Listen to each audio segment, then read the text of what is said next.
అందరికీ నమస్కారం. ఆంధ్ర మహాభారతమునందలి శాంతి పర్వం పంచమాశ్వాసంలోని కథాంశాన్ని వివరించుకుందాం.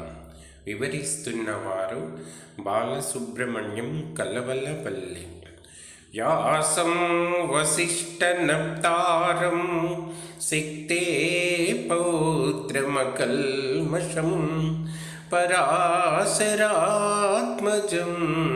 వందే సుఖదాతం తపోనిధిం. జనమేజయ మహారాజునకు వైశంపాయన మహర్షి మహాభారత కథను చెప్తున్నాడు. అంపశయ్య మీద ఉన్న భీష్ముడు ధర్మరాజునకు అనేక ధార్మిక విషయాలను చెప్తూ భూతములలోని తారతమ్యాలను ఇలా వివరిస్తున్నాడు.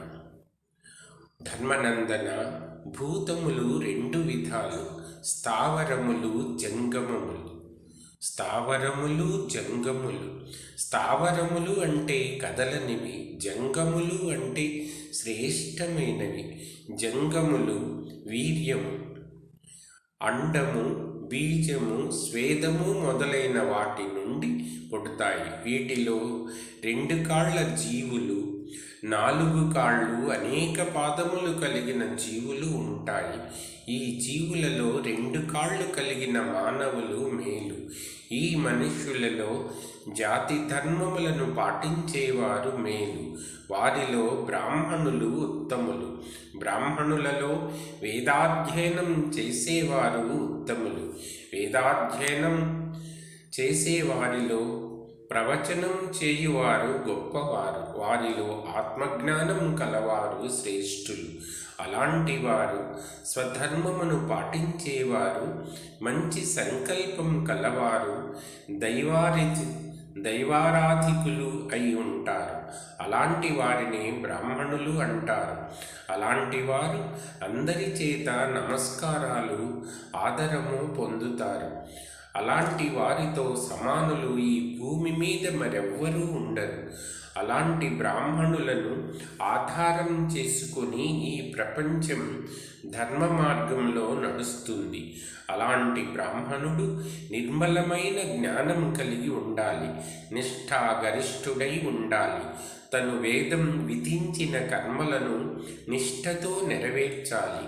అలాంటి వారికి ఎలాంటి సందేహములు లేక నిర్మల మనస్సుతో జీవిస్తారు. ఈ చరాచర జగత్తును సృష్టించిన మహాతత్వాన్ని చేరుకోవడానికి తపస్సును మించిన సాధనం లేదు. బ్రాహ్మణులకు మైత్రి లాంటి ధర్మం మరొకటి లేదు. మైత్రీ ధర్మం సక్రమంగా పాటిస్తే ఇక మిగిలిన కర్మలతో పని లేదు. మైత్రీ ధర్మం వివేకమును ఇస్తుంది అని వ్యాసుడు శుకుడితో చెప్పాడని భీష్ముడు ధర్మరాజుకు చెప్పాడు.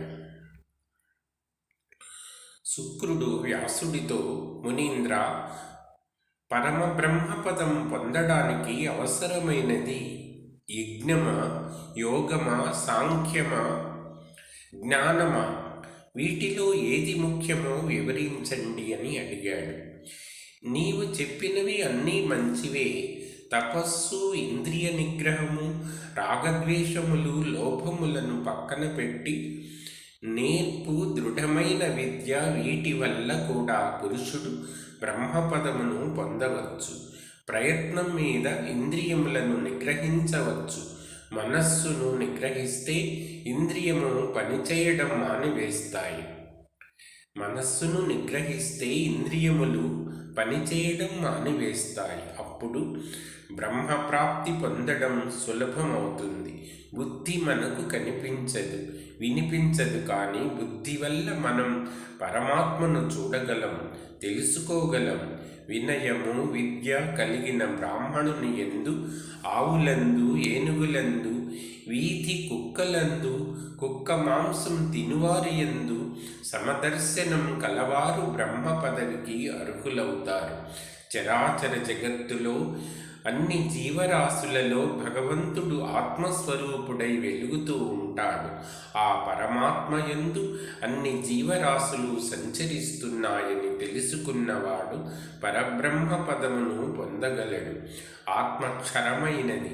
జీవుడు అక్షరుడు. జీవిలో మృత్యువు పొంచి ఉంటుంది కనుక క్షరమైనది. అక్షరమనగా మరణానంతరము పొందే స్వర్గప్రాప్తి. అదియే అమృతము.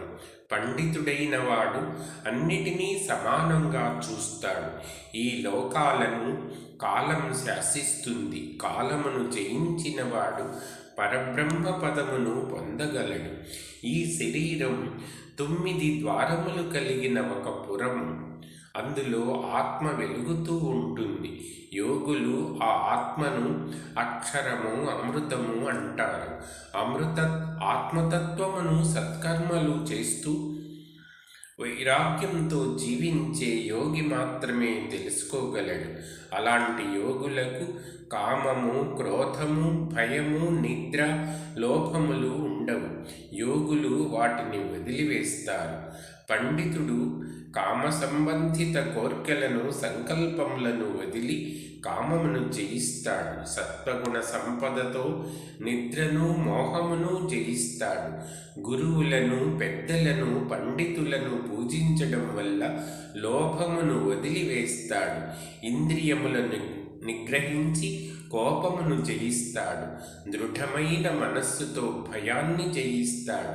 ఏ ఒక్క ఇంద్రియము అదుపు తప్పినా యోగి యొక్క ప్రజ్ఞ మొత్తం నాశనమైపోతుంది. కనుక ఇంద్రియములను అదుపులో ఉంచుకోవాలి. మనస్సును అదుపులో ఉంచుకోవాలి.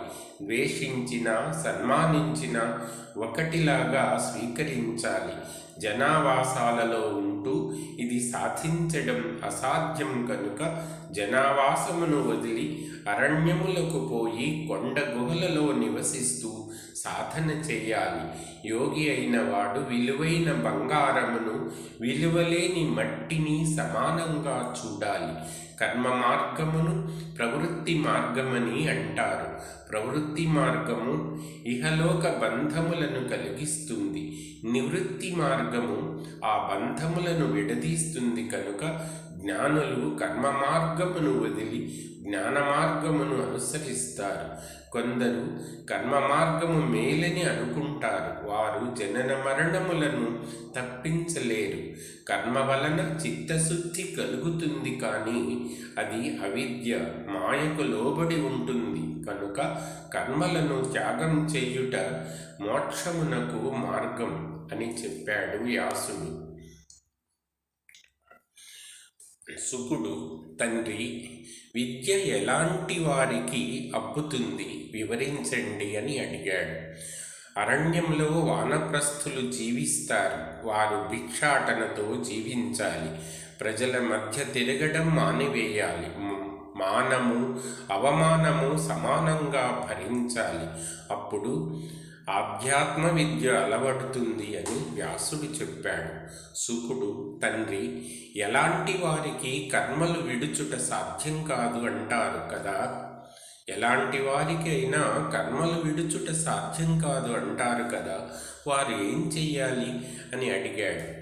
వ్యాసుడు, కుమార, బ్రహ్మచారులు, గృహస్థులు, వానప్రస్థ ఆశ్రమంలో ఉన్నవారు, యతులు వారి వారికి విధించిన కర్మలను నిర్వర్తించాలి.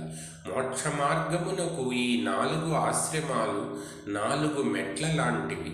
మనిషి ఆయుర్దాయము శతాయుష్యుగా నిర్ధారించిన అందు 25 సంవత్సరాలు బ్రహ్మచర్య ఆశ్రమంలో గురువుకు సేవ చేస్తూ వేద విద్య అభ్యసించాలి. బ్రహ్మచర్య ఆశ్రమంలో విషయ వాంఛలకు దూరంగా ఉండాలి. విద్యాభ్యాసం పూర్తి చేసుకుని గురుదక్షిణ ఇచ్చి గురువుగారి అనుమతితో వివాహం చేసుకోవాలి. గృహస్థాశ్రమంలో బంధువులను ఆదరిస్తూ అతిథి సత్కారాలు చేస్తూ సత్యమునే పలుకుతూ భార్యాపుత్రులను ఆదరిస్తూ పుత్రులను విద్యావంతులను చేయాలి.